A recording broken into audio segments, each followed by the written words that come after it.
So here's the format that I wanted to run us through. I don't want to necessarily give a presentation. What I want to do is, show some ideas and then let us have a dialogue about that. So I want to present the first one. Here, I can do a little bit of screen sharing too. First, I'll introduce myself. My name is Rieki. I'm a facilitator for Seeds in Haifa. And Seeds is what we're calling a cooperative and regenerative financial system. And Haifa is a decentralized organization that's Tijd, ik wil eten nu, godverdomme. Ga je dit beginnen? Ja, maar dit begint nu. Awesome. And this is where I believe humanity is at today. So Faze was talking about a lot of really paradigm shifting potential that humanity is being faced with right now. And a lot of the storytelling and the dialogue is trying to go back to normal or a future that's dystopian and where humanity collapses and it's all doom and gloom. But I think there's a different choice that we can actually make, which is not consciously choosing for doom and gloom, but consciously choosing to shift the foundations of humanity and move into a more beautiful direction.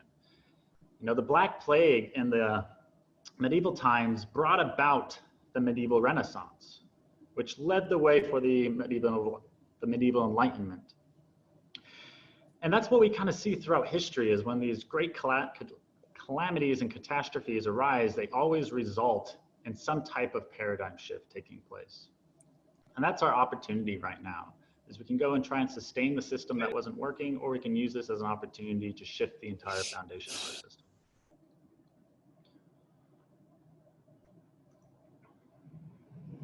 So I want to present this, and then after I present this idea, I do want to pause and then just have a dialogue about this concept right here.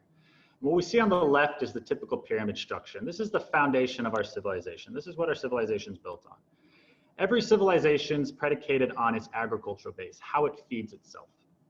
The Egyptian, the Roman, the Aztec, the Mayan, there's so many empires that fell because they debased their food systems and they weren't able to feed their civilization, so they started to crumble. There was some more crises that facilitated that destruction of those civilizations, but it always started and was predicated when their agricultural base failed. And that's the foundation of our civilization, is industrial agriculture. And then on top of that, we have this debt and interest-based money system that extracts resources from our natural world, exploits people on our planet, and is controlled by a minority of people. And then on top of that, we have this central governance system, which I don't need to necessarily dive down that rabbit hole. I think a lot of you know how that one's broken. But most importantly, at the top of this pyramid, there's no real point of this civilization. If you ask 100 people, what's the point of civilization? You're going to get 100 different answers. There's no real motive or agenda to what we're collectively doing. If you could distill it, it almost looks like the point of humanity is just to create more money. But we create money by destroying our natural world. So the outcome is that we keep destroying our natural world and creating digits in a machine. So this is what we currently are, built on top of. What we want to transition into is something that we're calling a cooperative and regenerative civilization. So what's happened this last century is this emergence of regenerative agriculture. So there's permaculture, there's syntropic farming, and all these beautiful ways that you can grow food in a way that actually sequesters more carbon, heals the soil, and increases our capacity to grow more food and creating more nutrient-dense food. So we need an agricultural system that doesn't only sustain ourselves, and we're not extracting resources from the earth to do it, but we're actually giving more value back to the earth and regenerating our environments while we're doing it. So this needs to be the foundation of our civilization if humanity is going to continue. And now on top of this, we can have regenerative and equitable monetary systems. So money systems are actually owned by the people and drive value towards our planet for regenerative activity. Because a lot of things that humanity needs to do to sustain life on this planet aren't profitable. It's not profitable to replant a forest without cutting it down. It's not profitable to make water drinkable again.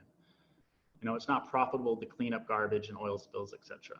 But we need to do these things to regenerate our planet. So we just need to drive money towards it. Faze mentioned it, but we're creating trillions of dollars with humanity's collective wealth. We spent $5.2 trillion subsidizing oil and gas industries. We spent trillions on top of that subsidizing industrial agriculture. So this is where our collective wealth is going, where it ought to be going to regenerate our planet, right? And then on top of this, we need decentralized direct governance systems. This is the idea that we can represent ourselves. When our current governance systems were set up, the founders of those systems didn't have a concept of direct democracy. There wasn't an internet, there wasn't a blockchain to verifiably vote. So it wasn't possible actually for people to represent themselves. So they needed to send an elective, someone to represent their voices. Otherwise they all had to like hop on a horse and run and shout in a coliseum. It didn't make sense. But we do have that capacity today where we can represent ourselves. So we don't need these governance systems that give one person power. You know, we like to blame the president of whatever country, let's use the US for example. We like to point at Trump and say that he's a problem, but he's actually not the problem. We all have psychopaths, we have people with self-interest, like we're never gonna get rid of those as far as humanity is concerned. But what we can get rid of is a system that actually encourages those type of people to gain so much power, gives them so much power, and a system that allows a psychopath to have influence over billions of people. It's not the person's fault, it's a system's fault that allows those conditions to take place. So that's what we have to focus on. Instead of pointing out a symptom, we need to point at the problem. And then what we need is an alignment of purpose. Like, what is the point of civilization? What is our collective intention going towards? And I think it could be something as simple as increasing the well-being of people on our planet. Because humanity is not going to thrive and survive if we don't start regenerating our environment and creating the conditions for us to actually thrive. So this is the idea that we're in right now, is a choice point to move from our current civilization, which is this pyramid model, into a new type of model that looks more flat, circle, and holonic based. Cool. So I'm just going to pause here if anyone wants to ask any questions about this concept before I move into, what does a regenerative and equitable monetary system look like?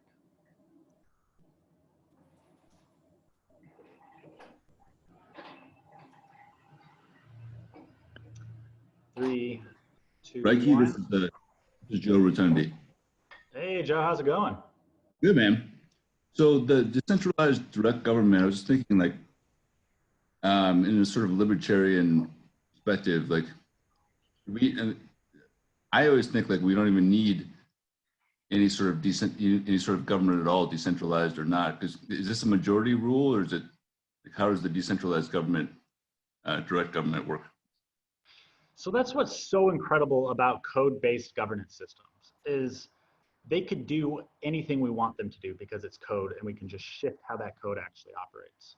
So within Seeds and Haifa, we do have this type of idea of voting. So you do represent your vote, your voice, with this idea of like taking a token and voting it. But we move away from the idea of one person, one vote.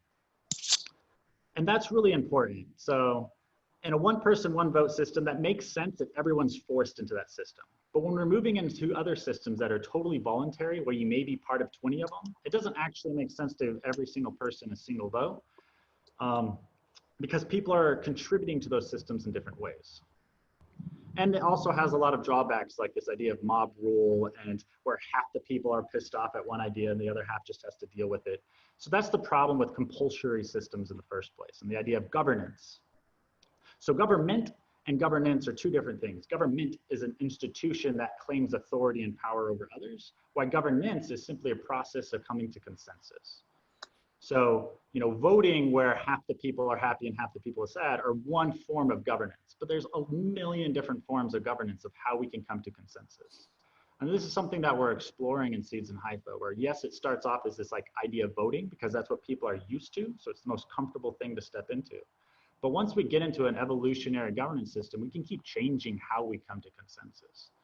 There's so many different cool ideas like holographic consensus that can use AI and actually pick up people's sentiment in discussions and offer people suggestions on what they think their opinions might be, and then formulate those into ideas and then present them to the community.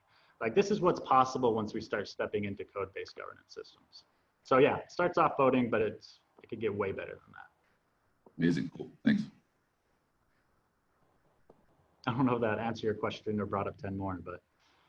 Yeah, I mean. Cool, so then I'll leave it at this, and then I'll focus on one of the leverage points that I think help really shift this entire story, and that's starting with our money system. Because our money system is the core of what's driving our degeneration today. So to put it into perspective, I think this is a standard evolution of what do we call economic justice. So this is the idea of having different types of monetary institutions that give the people who are participating in them more voice and more value for that participation. So we all are familiar with like cooperatives, where members are part owners. And then we have this idea of cooperative platforms, which is the same idea. Airbnb, they bring in all the people who are renting their homes, they own a part of the platform as well, right? So this is that all the members are now starting to get more voice and value. But then we have this idea of a cooperative money system. So this is everyone in Bitcoin being able to have a share of that value. And as the financial system of Bitcoin grows, the people who are part of Bitcoin, which is holding Bitcoin, are the ones that are capturing that new value, right? So that was what this revolution started with, is this idea of being able to have a different type of financial system that's owned by the people who are part of it. And what Seeds is just an evolution of that, where Bitcoin was very hard to govern, it didn't have an evolution, and it didn't actually capture very much contribution. The only thing that Bitcoin considered a contribution was wasting electricity or having bought Bitcoin, and has an unfair side effect of concentrating more value. So that's something that Seeds wanted to recognize, is we don't want to just continue to concentrate value. We want to redesign how civilization's set up. And we want to say, like, we can create more money, but we want to give it out to people who are contributing in a wide number of ways rather than just mining or having bought the currency. So this is where we get into the idea of a cooperative economy, where the people who are part of that economic system, part of that financial system, have a direct voice in how that system's operated. So imagine if central banks today, when they made those trillions of dollars, like, you got some of that money and you got to direct how some of that money was spent. But before all that, you actually got a voice in whether or not we should make that money to begin with. But the thing is, we didn't get any voice in any of those decisions. It's something that we read about the next day in the news, be like, oh yeah, they're printing trillions of dollars, it's gonna devalue my money. I didn't get a voice in that. I didn't even hardly get any of it, and I got no say in how it should be spent. But with that money, we could have solved most of humanity's crises, but we didn't. But I think we would have if we were actually in control of those systems.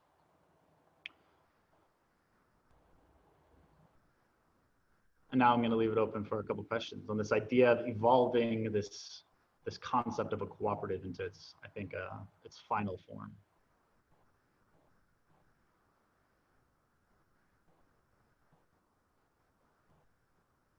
Or someone could just speak up and let me know if I'm making any sense at all.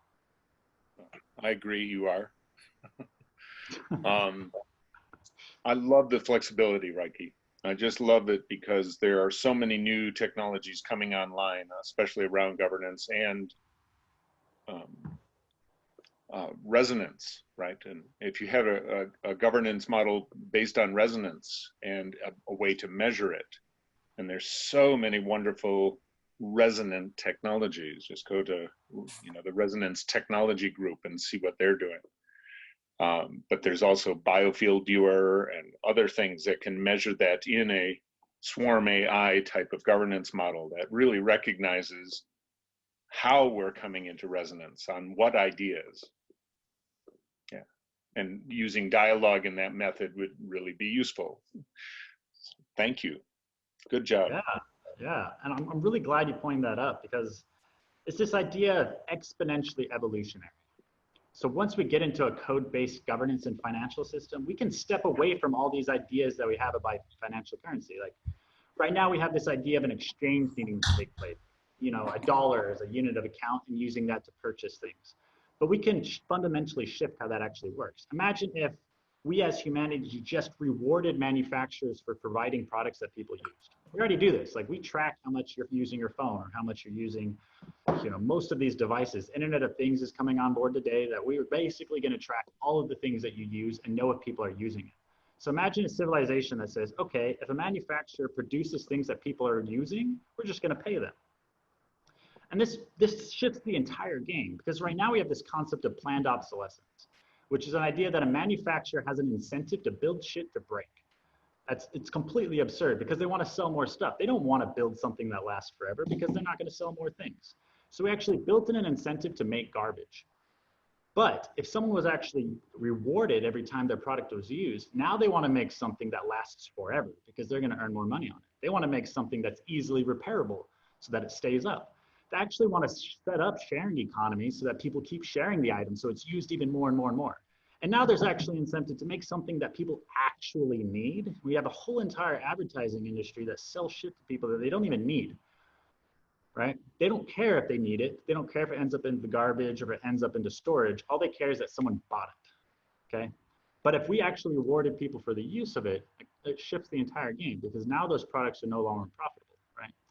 Again, and this is what becomes possible when we step into a code-based system. Like, all these wonderful ideas is simply a change of the code and how we reward the participants of that system. Rieki? So this is what we get into, this idea of a cooperative economy. So, you know, the start of this talk was this idea of what if you got rewarded for spending your money? Oh, you have a question. Cool. Go for it. Gadget. Yeah, it's not a question, it's a comment. I think the much what I see is you are trying to build a reference to the existing system and you know, refer to the same things that we are used to. So I think if you don't put the most important thing, why we are doing this, on top of everything, then everything might fall apart. So what is the purpose of doing this? You know, all our systems are not delivering the main promise because we don't have the main idea why we are joining, why we are, you know, striving for. So well-being of people, it's a good concept, but I think the happiness would be, you know, of one person could be the more compelling, you know, and many countries are now trying to follow this suit. And if you turn back the pyramid into, you know, serving one person to be happy, then a lot of, you know, these things will fall into space. And one more comment, I think do you know where the cooperative movement came, the first cooperative movement came from? Please share. Yeah, Russia, early, you know, feudal Russia going into, you know, before the revolution, it was the least advanced country, but because of the cooperatives, it was the #1, you know, wheat exporting country in few years, because they gave incentives for people to work in cooperatives and to be able to share the results. So this was the rejuvenation of an entire, you know, whole new country, which was coming out of slavery. So Awesome. Yeah. And that's kind of what we have right now. So they're able to bring about these new models when the old model was collapsing. And currently our old model is collapsing. We have an opportunity to not just go down a route that's being led for us, but to go down a different one. Rieki, can I also ask something when there's time?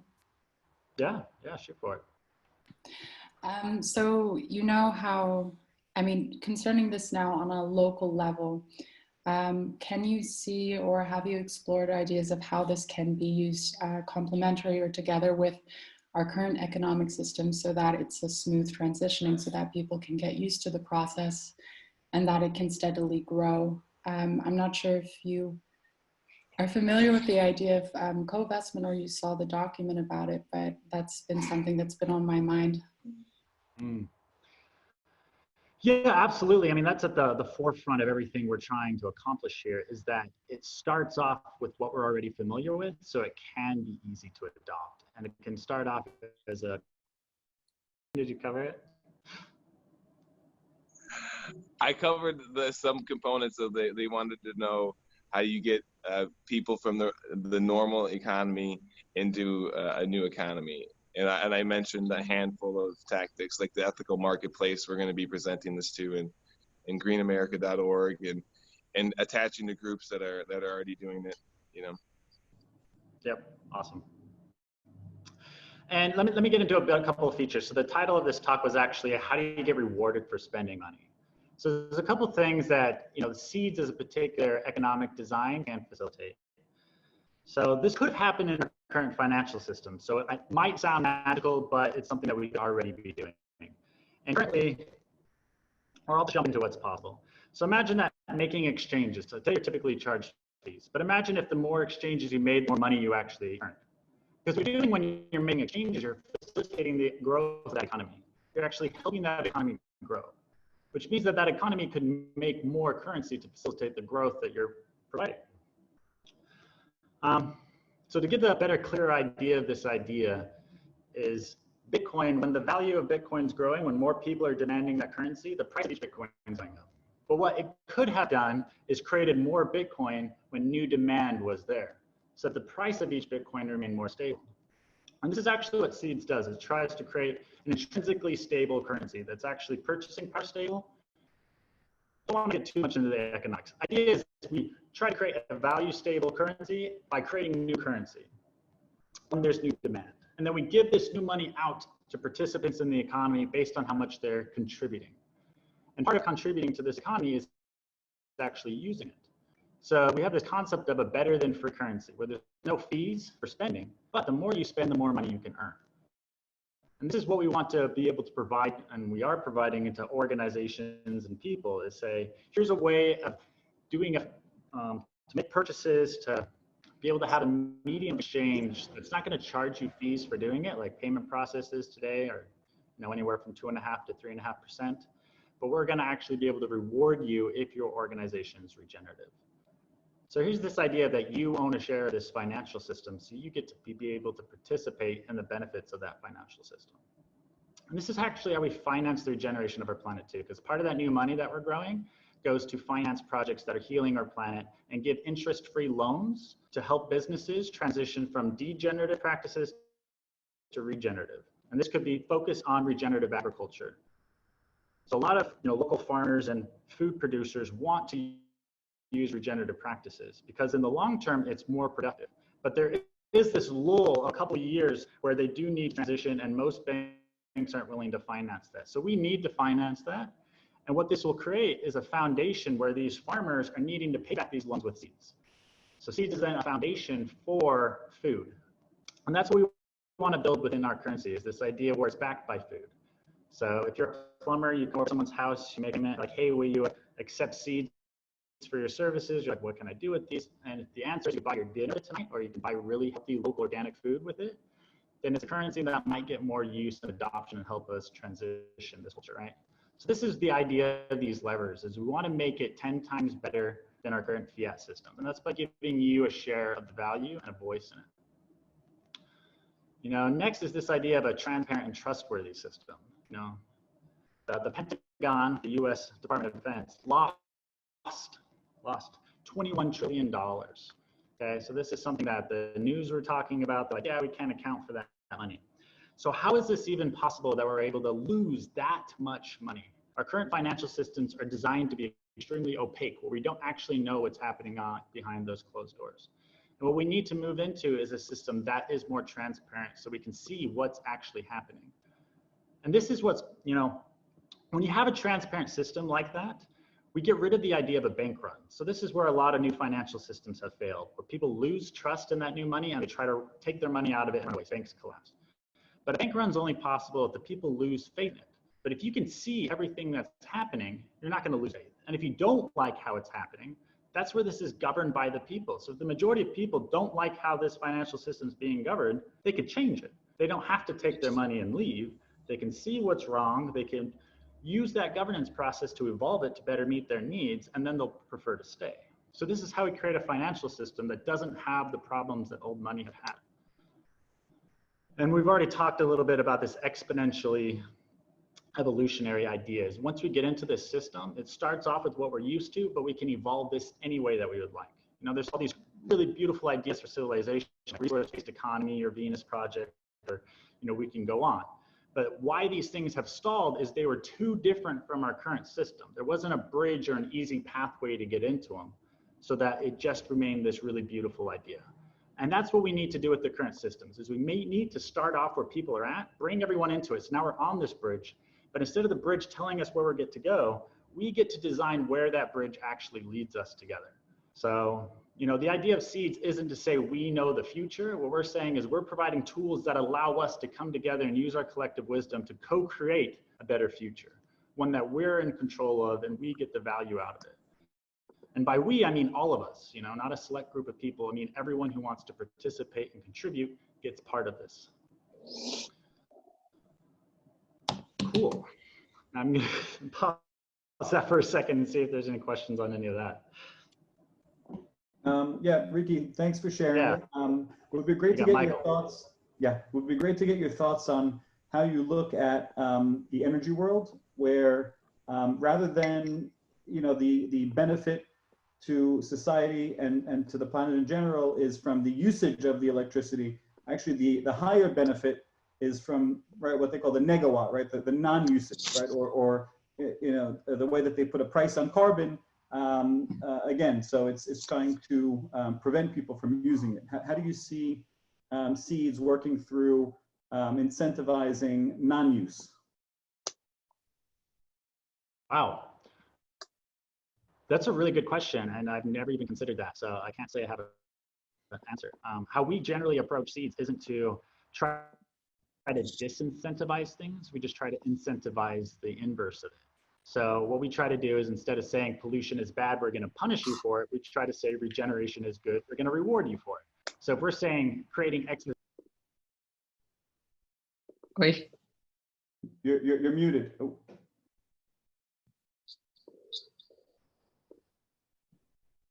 The host muted me. Apparently they didn't like my answer. So what I was saying is, what's the inverse of creating excess energy that we don't need? And then let's try to reward that behavior. I don't know the answer to that. And yeah, makes sense. Because that's what's so important about having voluntary systems. Our current systems rely on punishment to enforce the behaviors they want, because they're force-based systems that use coercion to entice behavior. But if we're an inherently voluntary system, those tactics don't work, because why is someone going to choose to step into a system where they're going to get punished? So what we need to do is just use rewards to incentivize what we do want, so that people do want to be part of it, and then do start doing the things that benefit humanity because it gives them more rewards. So that's the idea, is it's, you know, get rid of the whip altogether and just use the carrot. Mm-hmm. Hello. Cool. I'm sorry, but I'm the next host, and I'm already late for 15 minutes. Oh, yeah, that's fair. All right, so I'll close this up. It was a little bit weird, a couple of drops. If anyone's interested in participating in this dialogue, just come to joinseeds.com. You can get the app. We have a Telegram group. I'll drop in the chat here. And the real powerful idea here is this already exists. We're giving out value to organizations and people who want to be part of it and join this movement and start building with us. And it's open to be co-evolved by everyone who wants to show up. So I appreciate the time today, and we can just carry off online, offline, online, offline. Cheers.